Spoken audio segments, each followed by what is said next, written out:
What happens when the leader of a nation, embroiled in a bitter conflict, steps into the political heartland of the world's most powerful democracy? This is the question that underlines the significance of the recent visit of Ukraine's President Volodymyr Zelenskyy to Washington.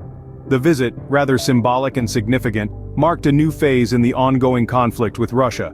It began with a series of meetings and discussions at Capitol Hill, where the Ukrainian president met with his American counterpart, President Joe Biden. The key issue on the table: additional American support for Ukraine. The United States, it must be remembered, has already provided $111 billion to Ukraine since Russia's invasion. However, the Republicans are insisting on linking further aid to changes in US-Mexico border security. The White House has warned that without new funding, Ukraine's ability to hold its territory and reclaim land from Russia will be severely impacted. President Biden emphasized the importance of supporting Ukraine to counter Putin's aggression. Zelenskyy, for his part, met with congressional leaders to make the case for continued support. However, few senators' positions appeared to change.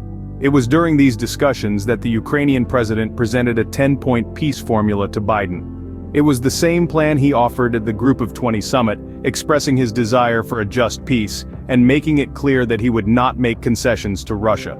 The visit also saw Zelenskyy appealing to Americans' emotions, emphasizing that the conflict in Ukraine is not just about his country but about global security and democracy. In response to this appeal, the Biden administration announced additional security assistance to Ukraine, including a Patriot air defense system.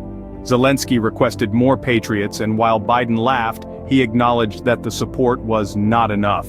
The Ukrainian president's visit to Washington was not just about seeking aid and support, it was also about highlighting the heavy losses inflicted on Russia by Ukraine in recent fighting.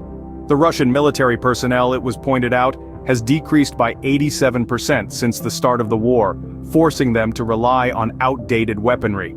In conclusion, the visit of Ukraine's president to Washington marked a significant milestone in the ongoing conflict with Russia.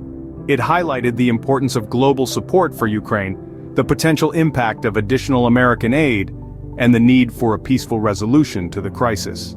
As the war in Ukraine enters a new phase, the world watches and waits.